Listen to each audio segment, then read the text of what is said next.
Hey Jamila, how you doing today? Good to see you. How are you doing today? I'm doing fantastic. How's your day been so far? Um, it's been interesting. Actually, I've not been able to do anything apart from thinking about this meeting. So I'm happy that we're finally doing it so that I can get it out of my head. Well, it's definitely it was definitely great to have you with us, Jamila. Yeah. So let's go ahead and get started. Let the viewers know who you are, what you do, and why you do it, Jamila. All right. First of all, thank you, Kayo, for reaching out and for having me here today. I'm really grateful for this opportunity. You're very welcome. My name is Jamilla Chele. I am a counseling psychologist and I work primarily with adults aged 18 and over on a variety of issues, not exclusively mental health disorders, but I also especially like to encourage my clients to help them feel supported as they journey through life and encourage them also as they face daily struggles, life challenges, and let them know that we can do this. There's still hope. For Yeah. sure, for sure, for sure. Now, like when it comes to struggles that people go through, like mental health is a major part of it. And within mental health, a lot of the causes tend to be from relationships. So, like with that in mind, when we think about like mental health being caused by like issues within relationships, when you look back at your own relationships in the past, what would you say some of your struggles were, and and how were you able to overcome those struggles in your own life? That's actually a very good question.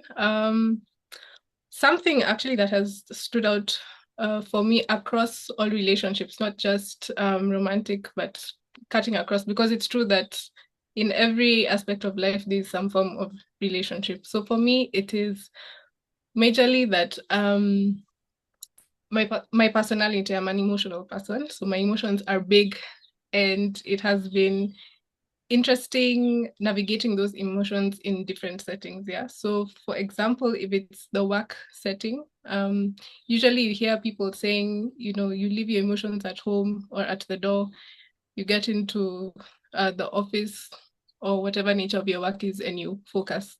But for me, my work is attached to my emotions. You can't separate them to a certain extent.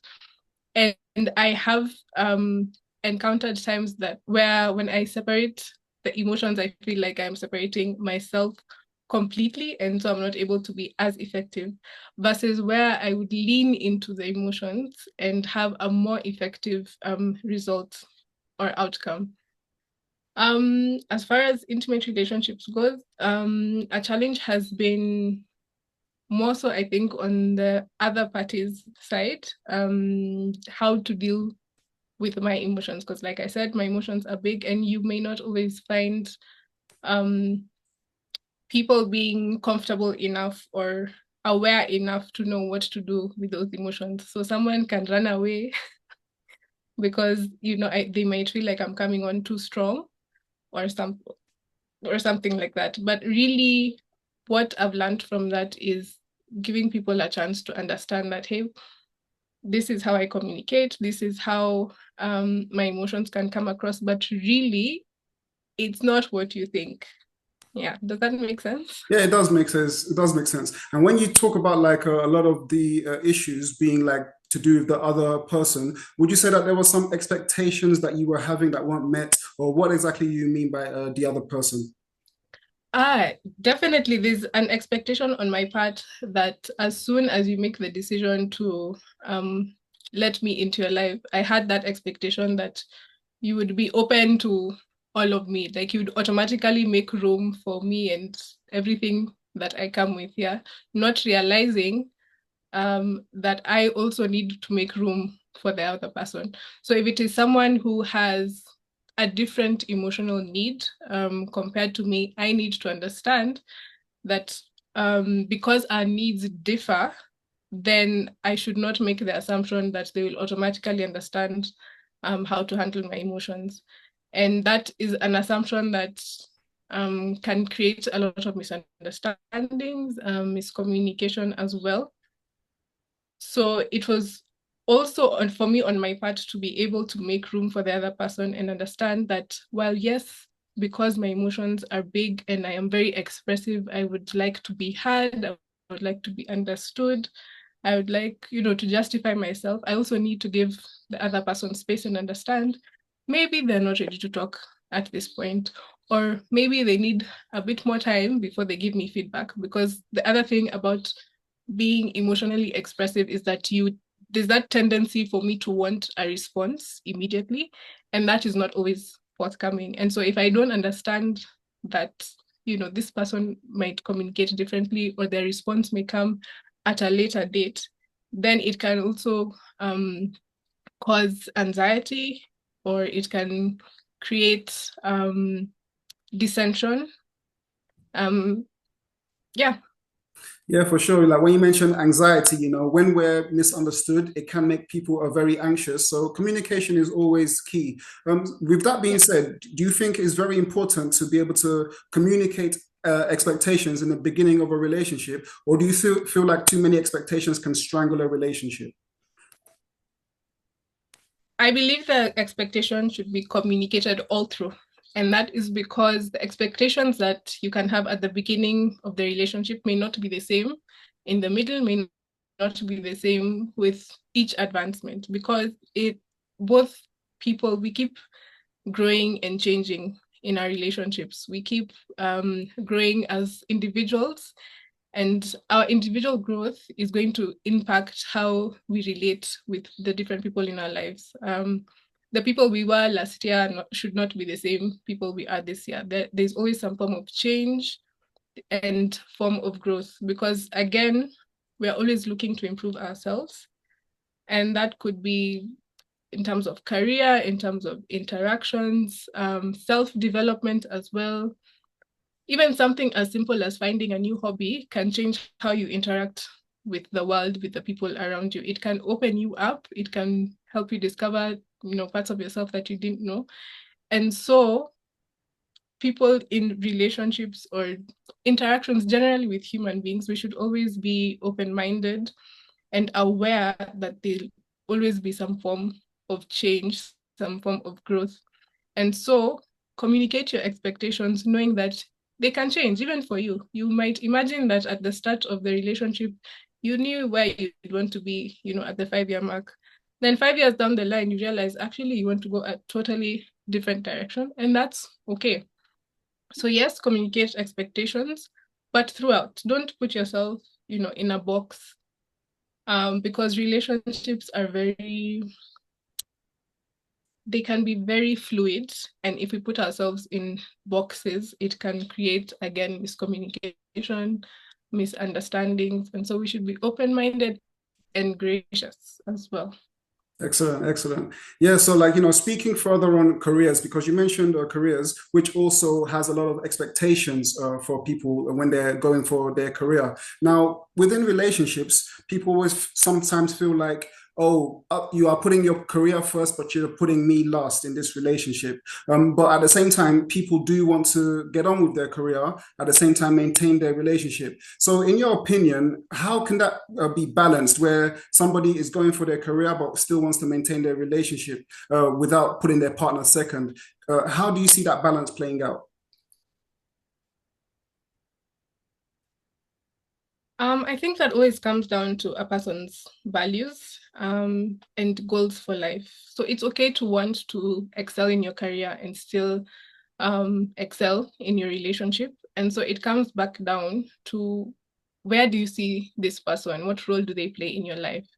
If you're targeting a certain goal or a certain direction that you want to achieve career-wise, does this person understand the nature of your career, the nature of your work? Are they willing to support you through it? Do they understand the kind of challenges that you're likely to face? Are they willing to carry those challenges with you, to support you through them, to help you work through them?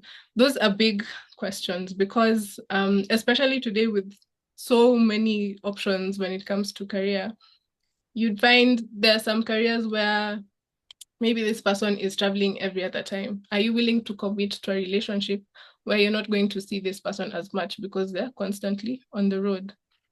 Or maybe it's one where there's no strict there are no strict working hours. So the person can work, at night, during the day, or they can be on call. Let's look at doctors, for example, where the schedule may not necessarily be as strict given, the nature of medical emergencies. The question comes back down to, are you willing to commit to this person enough to support them through that? Or do you feel you'll get to a point where you feel like, you know what, this is what you want and I can't see myself being able to carry this. It's too much, Right. on me. Let's come back down actually to careers where people are the focus. Caregivers, for example, where you're looking at matters of the heart, not necessarily mental health disorders, but just day-to-day working with people through their daily problems, daily stresses. It can take a toll on you. Maybe you've been talking to someone, or you've had maybe multiple sessions in a given day or in a given week, and at the end of the day, you go home and your spouse wants to talk to you and you're tired. Or Oh, you froze a little bit there. Hopefully we get it back. and There you even a go. question as simple whole day. Yeah, you froze for a second there. If you just repeat that last part. I was talking about caregivers. Mhm. And let's say you've spent your day multiple sessions, or in a given week, you've had multiple sessions. So you've been talking a lot, you've been pouring out a lot into other people's lives, and you go home and you just want to rest. And at the point that you just want to rest, you have your spouse who's excited to see you. You've not, they want to catch up, see how you're doing, and you're just off at that point. That question now will be, are you willing to be gracious enough to understand that, okay, you've had, a rough day, a rough week, or, you need to rest. So I'm going to give you your time to rest, and then I'll catch up with you later. So the question comes back down to, what are you willing to carry in a relationship, or what are you willing to commit to um, in a relationship that can allow your relationship to flourish regardless of whatever career changes there are. Yeah. Keeping in mind the growth that happens as we go through life can result in people transitioning in their careers. You can start today, maybe you wanted to be in banking. 5 years down the line, you decide, you know what, I want to be a chef and open a chain of restaurants. Um, if you look at what it takes to open even one restaurant, leave alone a chain of restaurants, it's very intensive in the beginning, a lot of late nights, early mornings, and those first stages can be very taxing. The question is the commitment in the relationship solid enough that both partners can thrive even in those moments that are so intense, and see that growth through to the point where they can give more time to the relationship, because now they've put enough work into the restaurant, for example, that it can stand alone long enough for them to even take a break, go and vacation and things like that. So bottom line, when it comes to the balance between career and relationships, is the level of commitment in the relationship. Excellent, excellent. Now, when we look at relationships, traditionally, one person would lead in a relationship and the other person would choose to follow in that relationship. And you can call this gender roles, right? So, but like as time goes by, not everybody subscribes to these gender roles, like one person should lead, one person should follow. A lot of people want to be independent and be able to do their own thing and still be within a relationship. But like we were speaking about before, there can be imbalances when people are not on the same page. So, do you feel like gender roles in relationships have a value, or do you feel like it's just a stigma that is unwarranted? I do believe there is value in that, simply because it creates balance. It does create balance. And it's easy to imagine that if we swap roles, then it can still work. However, in relationships where that imbalance has been experienced, that's when people begin to appreciate the roles, the different gender roles. And an example I can give is a married couple who, for you can have both partners in the relationship working, but let's say for the majority of the time, the husband has been taking care of, the bigger bills in the house, yeah, hypothetically speaking. And then let's look at something like COVID period where we have a lot of people who lost their jobs and things like that. So let's say for the years preceding the COVID period, you have one spouse who's been carrying the weight financially. And then COVID happens, this happens to be the spouse who loses their job, and now it shifts to the other person to carry the financial responsibility until further notice. Yeah. So things begin to shift in the house. Things begin to change. Maybe there's a lifestyle that you are used to that, has to change because the money that you are now receiving is not the same as what it was before. So that can cause a lot of changes, and those changes are not easy to make because already the job loss on its own is a transition that this person has to go through. Then on top of that, you're throwing now the changes of the financial responsibility, which means the other spouse is also now adjusting. They're going through their own transition. So already we have two separate individual transitions.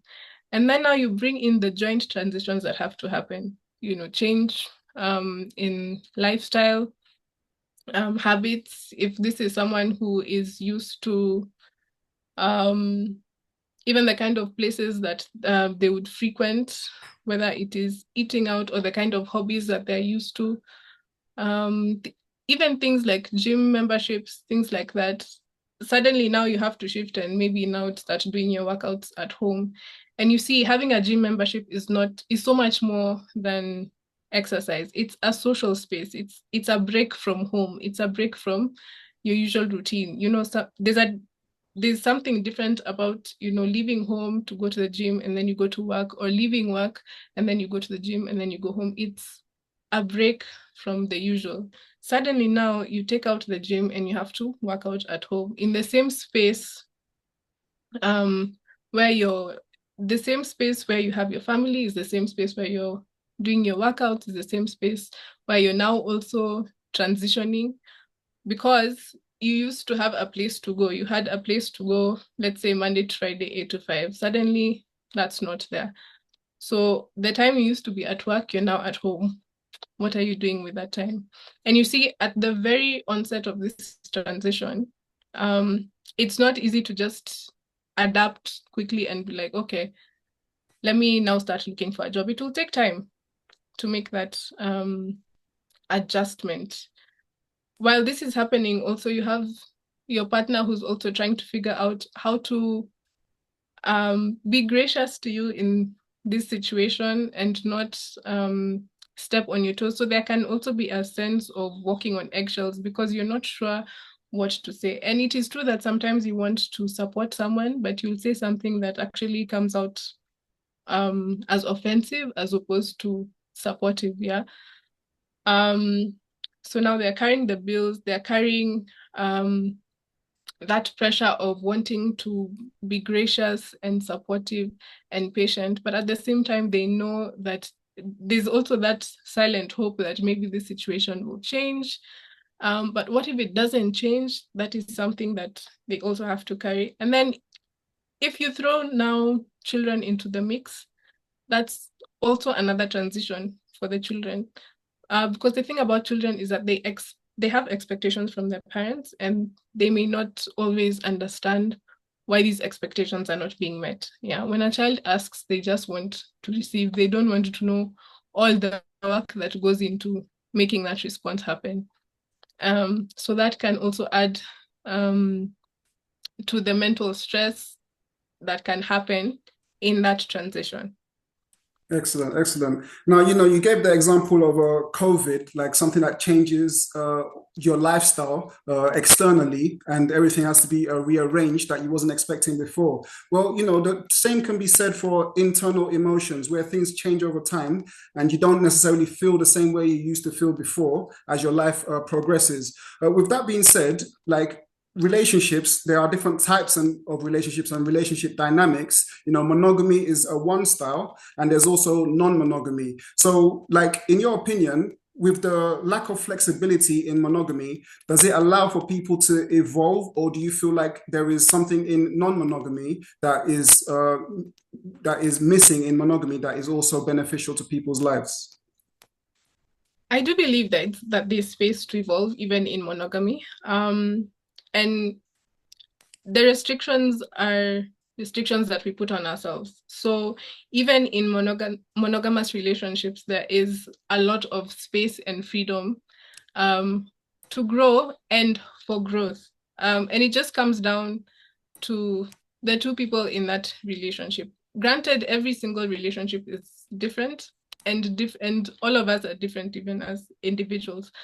But there should always be that understanding in a relationship that the person that you commit to is going to grow, is going to change over time. And if they're not growing and changing, that should be a pointer to a problem. We should be growing and we should be changing and we should be wanting to get better as we go through life.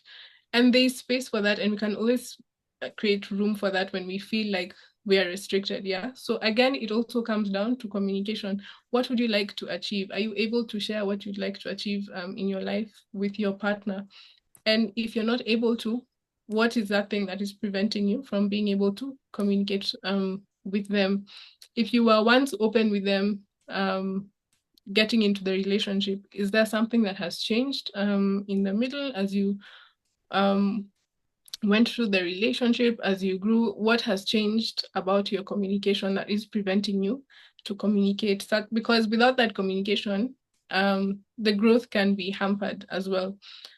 Um, while there is space and room and flexibility for growth, there is also life. Life can happen, and it can happen in a way that it affects how we relate with one another, how we communicate with one another. An example is grief. Sometimes grief can cause us to change our response to grief. Because of the trauma that comes from that grief, it can change how we communicate with our partner. We can once have been very open with them. We can once have been very excited to share our lives with them. But now grief has brought you to a point where you're struggling to communicate with them. Maybe it's because you grieve differently. Maybe it's because you're taking longer, your grief journey is taking longer than maybe theirs. And you see, there's no timeline on grief. And this can really put a strain on relationships because it demands a level of grace and patience from both partners in that relationship. And if that, in the absence of that patience and grace, then you can begin to feel restricted. You can begin to feel like you're being pushed into a corner. You're being forced to be a certain way, as opposed to a space where there's patience, there's grace, there's understanding, there's enough support for you to know that however long it takes you to come out of this, I'll be here waiting for you. We can work through it together.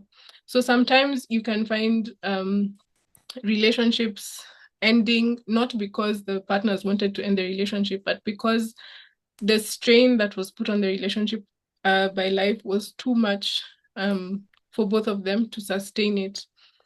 And sometimes you might find in such cases, they can go their separate ways and work through their grief.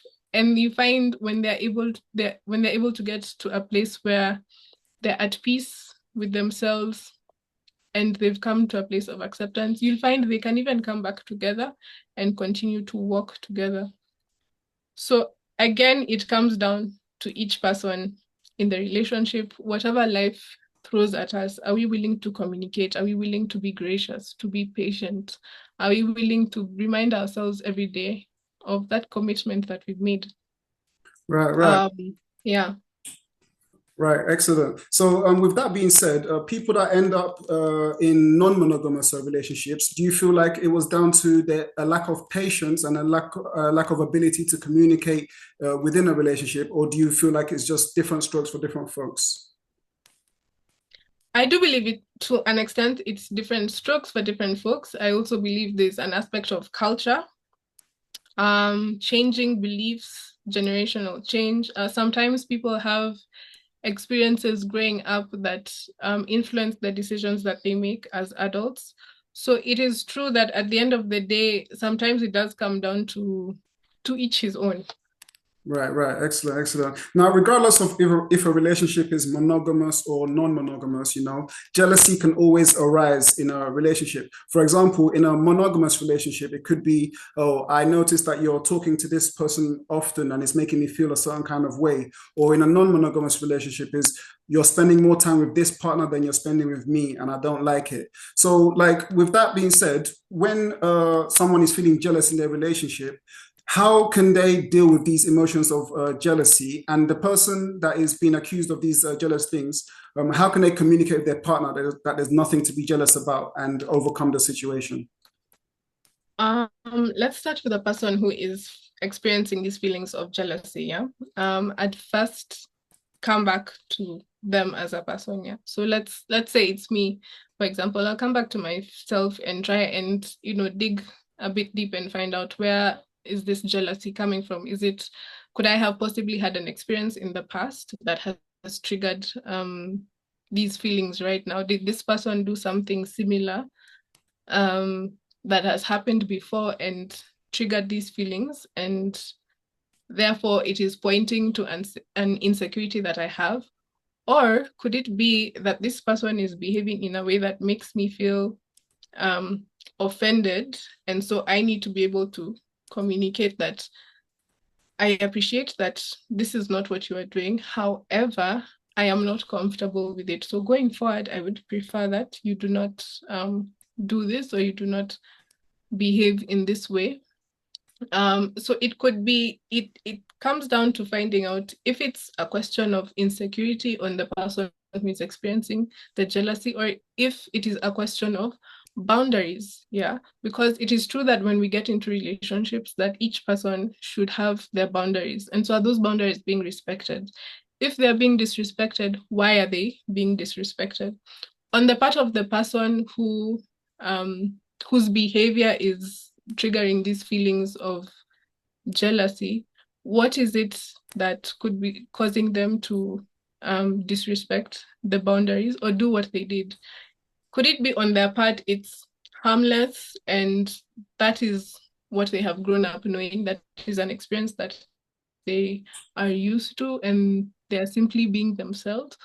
Or could it be that they're not even aware that this is a boundary that their partner has until that point? Yeah.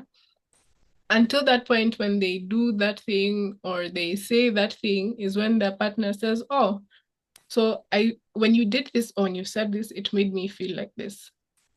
And the response on this other end ideally would be, "Oh, I had no idea that this is something that made you feel uncomfortable. Now that I'm aware of it, I will, be sure not to repeat the same thing again." Um, and actually, looking at it, there's also an aspect of gender roles that comes into play when it comes to jealousy, because let's look at an example of, let's say, a husband in a marriage relationship who is very um,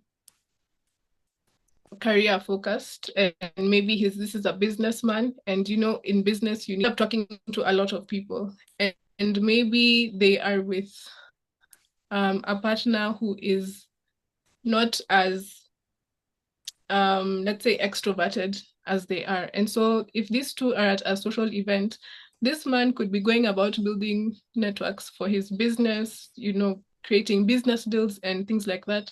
But his wife could be feeling like, why are you spending so much time talking to all of these people? And I'm here. What was even the point of me coming to this event? Yeah.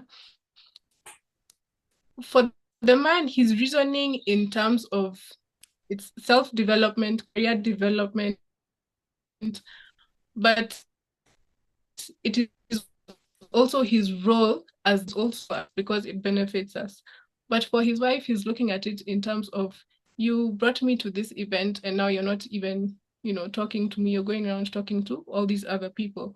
So for a situation like that, it is just for that understanding to be created that while, yes, this may be a social event for you who is not in business, for me, as much as I am socializing, I am also working, and this is for our benefit. So just creating that understanding of the roles. My role right now is as a businessman, as an entrepreneur, yeah, as your husband who provides for our home.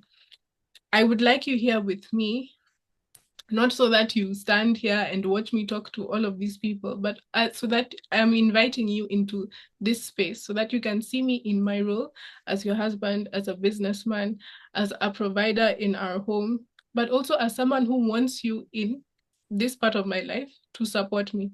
So once the perspective of the wife is changed at this, from that understanding, she's able to show up to these events as a supportive partner, as someone who understands the needs of her husband as far as his career and his business is concerned.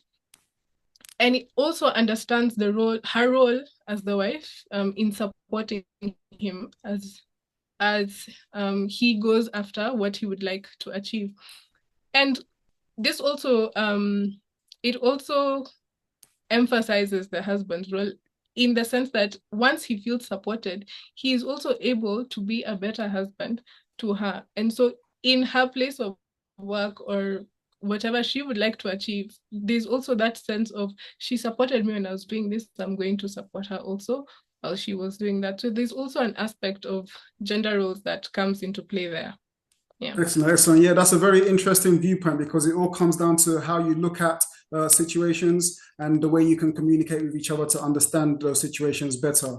Now, like another thing that causes a lot of mental health issues and anxiety for people is when there has been infidelity in a relationship. Now, some people, when there's been infidelity, they're like, oh, the relationship is over. I don't want nothing to do with that anymore. And others will be like, okay, this has happened. Let's talk about it. Let's work it out and let's work through it. So, in your opinion, do you feel like forgiveness after infidelity in a relationship is warranted, or do you feel like it should just end there because there's no way to move forward after something like that has happened? I believe that is a decision that is very personal and can only be made by the two people in the relationship in terms of where the relationship goes from there. However, infidelity can give insight into a relationship. What is the thing that led to the infidelity? It's not, I don't believe that by the time someone is going down that route, they just woke up and decided, this is the direction I'm going. There have been things that have been happening over time that eventually led to that decision being made, that action being taken. It's almost like water that is simmering, simmering, simmering until it finally just boils.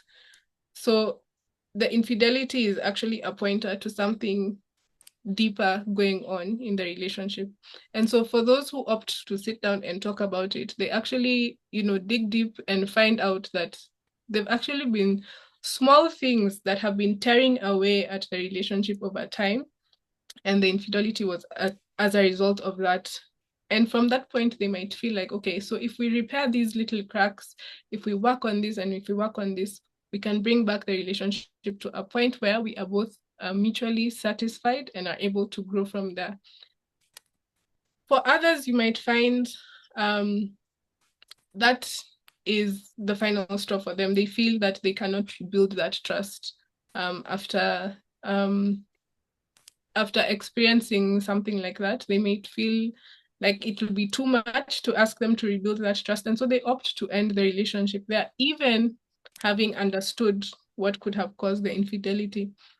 In some cases, it can be very intense to the point that there's no talking about it, there's no breakdown, there's no getting closure. It simply happens, and that is it, that is the end. And in situations like that, it could be more complicated than we would like to appreciate. There could be a lot that is going on both individual levels, and you might find even with individual therapy working with both individuals separately, there could have been a lot more going on with one person that maybe another person was not able to understand, but or even that none of them were aware of. Yeah. An example I can give is where marriage relationships sometimes bring out a lot of issues that were experienced during childhood. Um, Sometimes we experience adverse childhood experiences as we grow up, and it only comes out much later on in adulthood. And for some reason, I have found that the marriage relationship is a place where a lot of these triggers come out, a lot of these issues are highlighted. And so you can find all through a person's single life into dating, there was nothing that was seemingly wrong. But as soon as they get married and are living together and, are doing life together, suddenly there are all these issues that are coming back. But it is simply because marriage challenges us to be not only to be better, but to be able to be gracious to others. If there's one place that can teach you how to treat other people better, it is in a marriage relationship, how to treat your spouse better, how to be gracious, how to be patient. And it is because of those refining aspects that now there are those triggers that come out, those issues are coming out, things that would never have come out as a single person, because as a single person, you're mostly focused on yourself. But in the Excellent. marriage relationship, you're constantly thinking about this other person. Yeah. Excellent, excellent. Now, unfortunately, we've run out of time. It's been so wonderful talking to you. Thank you for everything that you've shared. Like for the viewers, Jamilla is with us on Mate Coach, and you also find the links to her socials in the description below, so you can contact Jamilla and find out more about what she does. Once again, thank you, Jamilla, for everything that you've shared. And is there any final words that you'd like to share with us before we wrap up? Time has gone so fast. I'm surprised Yeah. that it's already up. Thank you again for this opportunity. One thing I'd like to share, as far as intimate relationships go, actually, I'd say don't assume you know how your partner is going to react or to respond to something. Be open-minded, be gracious, be patient, be encouraged. Excellent, excellent. Thank you so much, Jamilla. Thank you too.